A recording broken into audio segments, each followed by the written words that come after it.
All my life, I struggled with my weight. Growing up in Korea as a chubby kid wasn't just about appearance. It crushed my confidence, and the insecurity followed me into adulthood. Now, at 33, I enjoy spending my life pushing my limits and testing how far I can go. So, back in February last year, I made a decision that seemed almost impossible. I signed up for Barry's bootcamp and promised to myself that I will finish 100 classes within a year. And I did it. Hello, this is Yujin. I'm a management consultant based in Boston. In today's video, I'm sharing something a bit more personal than career and wealth advice. Let's dive into three things. First, the no excuse system that I developed to make sure I stay consistent even with a 14-hour workday. Second, what actually changed in my life and surprisingly didn't. And finally, whether all of this was worth the $3,000 investment. Barry's Bootcamp is a high-intensity interval training. You walk into the red room and it kind of feels like a nightclub. Then you alternate between running on the treadmill and doing weights on the floor for strength training while the instructor is yelling at you to push harder. Even before starting this challenge, I knew I had every reason to fail. As a management consultant, my hours are chaotic and unpredictable. I travel a lot for work, which means that sometimes the cities that I end up in might not have a Barry's nearby. On some weeks, I have very limited personal time, sometimes maybe an hour or two per day. And as someone who's single and looking for a life partner, I wanted to make sure that I prioritize dating and not give up my social life. So instead of waiting for the perfect time to work out, by the way, that doesn't exist, I created a system that made it impossible for me to skip. So here are the solutions I came up with. If I knew that the city I'll be will not have a Barry's, then I made sure that I will stack multiple classes a day in Boston. Sometimes this meant doing back-to-back 2-hour classes in Boston if I had the energy. Yeah, looking back, this was probably really intense. I also committed to doing Tuesday and Thursday morning classes before work. I made this a bit more fun by inviting my friends and coworkers to join me. I get it, not a lot of people said yes to my 7 a.m. Barry's class, but hey, it's worth trying. This was a great way to catch up with my friends and coworkers, and this accountability hack meant so much for me. On the first level, I didn't want to let myself down, but more importantly, I couldn't let my coworkers and friends down if they had waken up early to meet me for a class. On the dating front, instead of deciding between fitness and dating, I combined it together.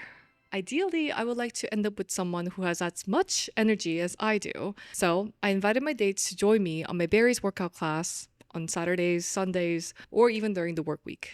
I mean, if we didn't end up having good chemistry, at least we both got a good workout in. This system wasn't about just finding time. It was about refusing to accept excuses that seemed perfectly reasonable. So after 100 days of Barry's classes, here are some things that changed. So this one's kind of surprising. At work, my reputation became the fit girl.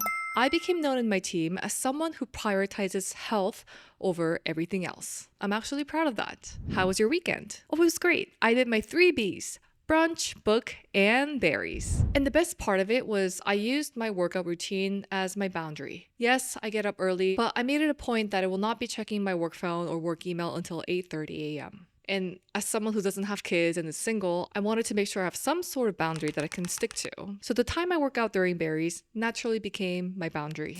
My sleep schedule got better. Knowing that I have a 7 a.m. workout class, or 6 a.m. sometimes, forced me to put my phone away before bed. I also started to get very tired naturally by 10 p.m. I will say this, deleting TikTok in 2022 and getting rid of the Instagram app on my iPhone significantly improved my sleep. The third benefit was on having a stronger mindset. While I did not see drastic physical results, I think my guns are kind of there. I'll get more to that later. I love starting my day motivated by peers and sometimes people well into their 50s and 60s. Completing this challenge also made me think, wow, 이것도 할 수 있으면은 다른 것도 할 수 있겠네? What else am I capable of? For instance, hiking Patagonia for a week to raise for a cancer foundation. Wink, wink. Have you noticed what it feels like when you accomplish something small, but they actually make you feel very grand? This is what I was going after. Every single day added up to something more big and more ambitious. I finally started to view working out as a means to get rid of my stress. Now on to what didn't change. I guess by 33, your weight becomes very sticky. And I also haven't made radical changes to my diet. It just goes to show that maybe focusing on diet would have been a faster way for weight loss. I know this wasn't what I was going for, but I was hoping it would help a little bit. So, note to self for the future, if I do want visible results, I'll focus more on the food intake. My competitive anxiety was still here. While I left each class very energized, I couldn't stop comparing myself to others during class. Sometimes I would peek over what everyone else is running at on their speed, their incline, and I end up thinking to myself, oh man, that guy is going all out at 15 miles per hour, and here I am, like a little mini person, just doing 6 miles per hour and struggling. Even though I felt stronger, my mind naturally defaulted to the comparison mode. On a similar note, my work stress stayed about the same. The intensity of the job remains the same, and the stress didn't magically disappear just because I was more fit. I'm still grinding away, yes. I do have slightly more energy, but work hasn't changed. I know that working out consistently helped me manage stress better, but it didn't mean the source of stress was gone. So some things changed dramatically, and some didn't. But the biggest shift was around knowing that you are more than just numbers. The speed on the treadmill, the pounds that you lift, and the numbers on the scale. You're more than that. I showed up 100 times, consistently. And at the end of the day, that drive is what counts more for us. So if you're like me and have an analytical mind, let's dig into some analysis. Was it worth it? The full investment came down to a little more than $3,000 in classes alone. Then let's add in $10 smoothie here and there because, why not? Because I love my matcha smoothies. And over 100 hours of actual classes plus 10% of commute time along with shower and getting changed. Additional opportunity cost includes sleep and about 4 social events I ended up canceling. Now for the return on investment. Yes, I got some fun, tangible rewards like a free hat, a gift card during a raffle, and a backpack that's on the way because I finished a 7-day, 7 classes Berries Hell Week.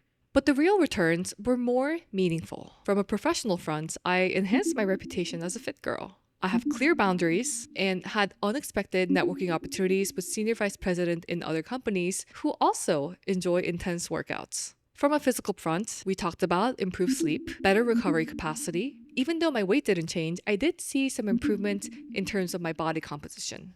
And some mental dividends. I had a consistent stress outlet, also an achievement mindset. At the back of my mind, I had, if I can do this, what else can I do? If you're going after pure weight loss, then I think you're better off going on a 1-month vacation on a beautiful tropical island somewhere in Thailand, soaked under the sun, surrounded by great food, and relaxing. I will admit, now that this personal challenge is done, and I can't believe I signed this up for myself, I feel a bit more relaxed and stress-free on the weekends. When I was checking into my 4th class, the front desk receptionist looked at me and said, "Oh my gosh, Yujin, you were in 4 different cities in the past 5 days." And I'm like, yep, that was my life. I'm not saying goodbye to berries just yet. I will continue to incorporate it into my routine.